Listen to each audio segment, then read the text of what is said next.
Oi, gente, bom dia, tudo bem com vocês? Vamos começar mais uma aula. Hoje nós vamos falar sobre a unidade 5, nós vamos falar sobre volume e capacidade. Então vamos lá? Para início de conversa, observe as imagens e informações abaixo. A capacidade da piscina é de 22 mil litros. A Polícia Rodoviária Federal apreendeu em Sorriso, 420 quilômetros de Cuiabá, 78 metros cúbicos de madeira, que eram transportadas de forma irregular. A Palm Island são ilhas artificiais em Dubai, nos Emirados Árabes Unidos, sobre as quais grandes obras de infraestrutura comerciais e residenciais serão construídas. As primeiras duas ilhas serão compostas de aproximadamente 10 milhões de metros cúbicos de rocha e areia.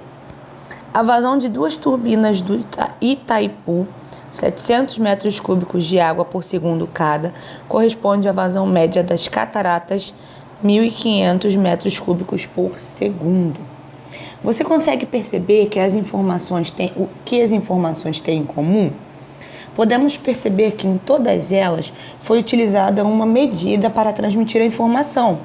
Perceba que, para representar a quantidade de água, foram utilizadas unidades de capacidade, depois de volume, o litro e o metro cúbico, respectivamente.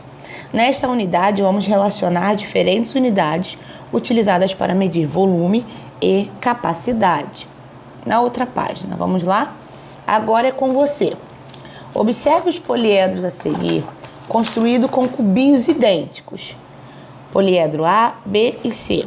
Complete a tabela com a quantidade de cubinhos utilizada para construir cada poliedro. Bom, vamos completar. Na primeira, na letra A, você pode ver que tem 3 cubinhos, então você completa aqui, 3. Na letra B,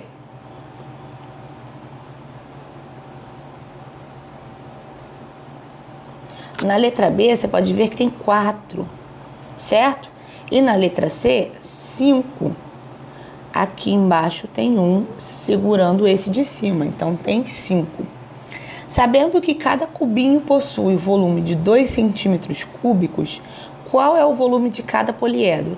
Bom, se aqui tem 3 cubinhos, é só você fazer 3 vezes 2 na letra A, que vai dar 6. Na letra B, é só você fazer 4 vezes 2, que vai dar 8. E na letra C, é só você fazer 5 vezes 2, que vai dar 10 centímetros cúbicos, tá? Se cada um tem 2, é só você multiplicar pela quantidade que tem. Continuando. Na figura abaixo, estão representados um cubo e um paralelepípedo. Ambos foram formados com cubinhos de aresta medindo 1 centímetro. Quantos cubinhos foram necessários para montar o cubo e o paralelepípedo? Bom, você pode contar tudo, né? O que vai demorar bastante, ou você pode usar o princípio multiplicativo, né? Você pode simplesmente multiplicar a quantidade de cubinhos que tem na linha pela quantidade de cubinhos que tem na coluna, pela quantidade de cubinhos que tem aqui na profundidade. Então, você pode multiplicar a quantidade que tem na linha vezes a quantidade que tem na coluna vezes a quantidade que tem na profundidade. Ou seja, aqui tem 3 e aqui na profundidade também tem 3. Então, você pode simplesmente multiplicar essas quantidades e aí você vai descobrir que tem aqui 3 vezes 3 vezes 3, 27 cubinhos, certo? Assim também você pode fazer aqui no paralelepípedo. 1, 2, 3, 4, aqui tem 4. 1, 2, 3, 4, 5, aqui tem 5. 1, 2, 3, aqui tem 3. Então, você pode fazer 4 vezes 5 vezes 3, ok? 4 vezes 5, 20. 20 vezes 3, 60. Quais são os volumes em centímetros cúbicos do cubo e do paralelepípedo? Bom, diz aqui que cada cubinho tem 1 centímetro de aresta, certo? E para a gente calcular o volume de cada cubinho, é só a gente fazer produto das três medidas. Então, é 1 vezes 1 vezes 1, que é 1 centímetro cúbico, né? Esse é o volume de cada cubo. Aí, nessa figura, tem 27. Então, é só você multiplicar por 27, que vai dar 27 centímetros cúbicos. E essa figura tem 60. E aí, é só você multiplicar o 1 por 60, vai ter 60 centímetros cúbicos, tá? Qual é a relação entre as dimensões de um paralelepípedo em centímetros e o seu volume em centímetros?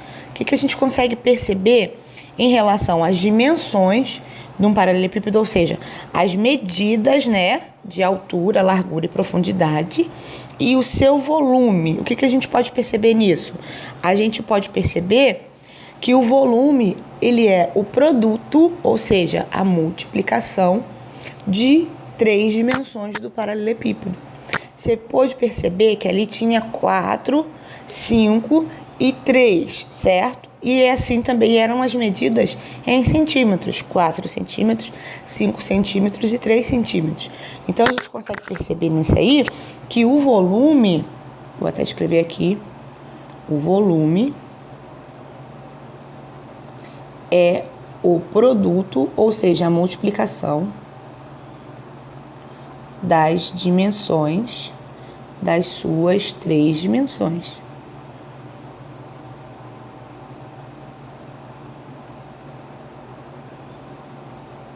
Ok? E é isso. Vamos lá? Vamos para a próxima página.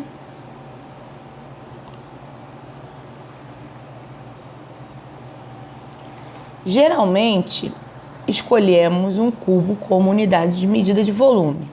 Neste caso, a unidade obtida dependerá do comprimento de cada aresta do cubo escolhido.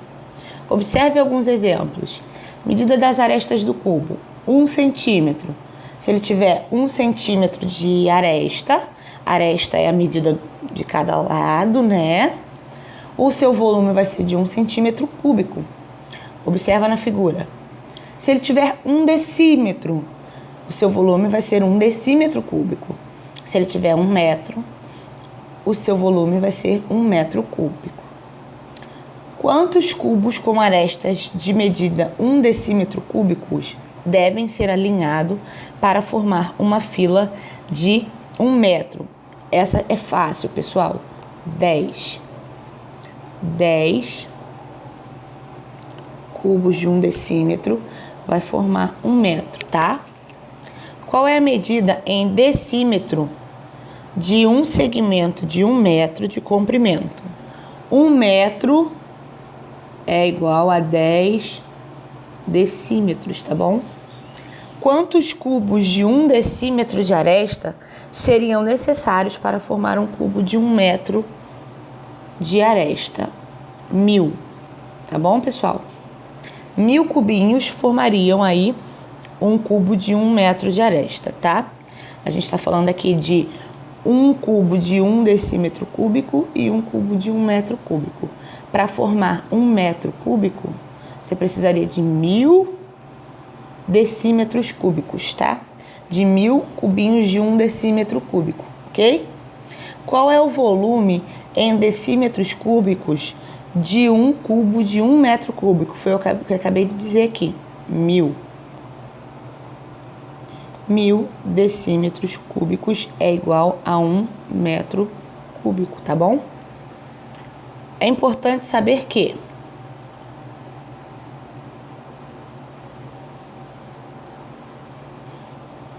no 6º ano, você já aprendeu como calcular o volume de um cubo e de um paralelepípedo. É só a gente multiplicar as suas dimensões, né? A unidade padrão ou unidade fundamental de medida de volume é o metro cúbico.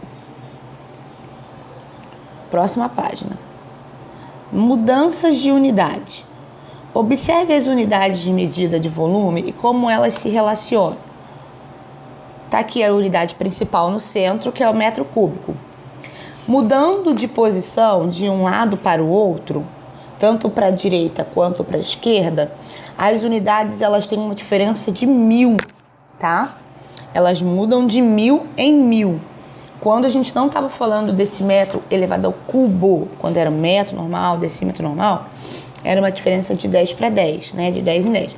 Mas como você está vendo aí que todos os números, todas as unidades estão elevadas ao cubo, todas as unidades vão ter uma mudança de 1000 em 1000, porque o 1000 tem 3 zeros e aí os números também estão elevados ao cubo, tem essa relação, tá? Então, cada vez que você muda uma unidade para a direita, você multiplica 1000. E cada vez que você muda uma unidade para a esquerda, você divide 1000. Ou seja, para a direita, quando você fizer a mudança de unidade, você vai movimentar de 3 em 3 casas. E para a esquerda, você vai movimentar de 3 em 3 casas para a esquerda. Olha os exemplos. Transformar 6,8 metros cúbicos em decímetros cúbicos. Nós estamos falando de metros cúbicos e decímetros cúbicos. Volta aqui e veja, de metro para decímetro é uma casa. Então, você pula 3 casas com a vírgula. Tá vendo que vai de metro para decímetro, vai movimentar para a direita. Então, você vai pular 3 casas com a vírgula para a direita. Ou simplesmente multiplicar por 1000. Como o decímetro cúbico está à posição à direita do metro cúbico, devemos multiplicar por 1000. Então, se você multiplicar 6,8 por 1000, automaticamente você move a vírgula 3 casas para a direita, ok? Então, tá aí, ó, 6,8 vezes 1000, 6.800 decímetros cúbicos. Transformar 18.557 centímetros cúbicos em metros cúbicos. Veja aqui, centímetro para metro são 2 casas para a esquerda, ou seja, dividir por 1000 2 vezes, tá? Ou simplesmente mover a vírgula 6 casas à frente, ok? Dividir por 1 milhão, que é 1000 vezes 1000, 1000 2 vezes, tá vendo? 1000 vezes 1000, 1 milhão. E aí você pode perceber que nessa divisão você moveu a vírgula que estava aqui atrás, olha só. A vírgula estava aqui atrás, se o número é inteiro. Se o número é inteiro, a vírgula aparece aqui atrás. Então, você move a vírgula 6 casas para frente, ó. 1, 2, 3, 4, 5, 6. Tá vendo só? É só você mover a vírgula. E aí você transforma de centímetro cúbico para metro cúbico. Correspondência entre volume e capacidade. A unidade padrão ou unidade fundamental de capacidade é o litro. Existe uma correspondência entre as unidades de medida de volume e de capacidade. Em uma caixa cúbica, cuja aresta mede 1 decímetro, ou seja, que tem volume de 1 decímetro cúbico, tem capacidade para conter 1 litro de um líquido. Podemos então estabelecer as seguintes relações. Um recipiente com volume de 1 decímetro cúbico tem capacidade para 1 litro. Isso vai ser sempre, tá bom, pessoal? Toda vez que você tiver lá uma questão pedindo transforme para litros e o exercício estiver em decímetros cúbicos, é só você lembrar que cada decímetro cúbico mede 1 litro. Com 1 decímetro cúbico, você tem 1000 centímetros cúbicos, então também você pode relacionar que 1000 centímetros cúbicos equivalem também a 1 litro, tá bom? Então, se você tem lá um exercício pedindo para transformar em litro e o exercício está em centímetros cúbicos, é só você lembrar dessa correspondência. 1000 centímetros cúbicos equivalem a 1 litro. Com 1 metro cúbico, você tem 1000 decímetros cúbicos. A gente fez essa correspondência lá em cima, nessa mesma página. Então, na página anterior. Então, você tem a relação mais importante e mais utilizada nessas atividades que vocês vão fazer daqui para frente. 1 metro cúbico corresponde a 1000 litros de líquido. Então, se na sua casa tem uma caixa d'água de 1000 litros, você pode ter certeza que se ela fosse quadrada, se ela for quadrada, que tem ainda algumas casas que tem aquela caixa d'água quadrada, em formato de cubo, né? Não é quadrada, é um cubo. Se você tem ela em formato de cubo, essa caixa d'água na sua casa, e ela tem 1.000 litros já, ela tem capacidade de 1.000 litros, a medida da aresta dessa caixa, da lateral, cada lateralzinha dessa, vai medir 1 metro, tá? Então ela tem 1 metro cúbico de volume e 1.000 litros de capacidade, ok? Bom, gente, essa foi a nossa aula de hoje. Eu espero que vocês tenham gostado. Um beijo, fiquem com Deus e até a próxima. Tchau!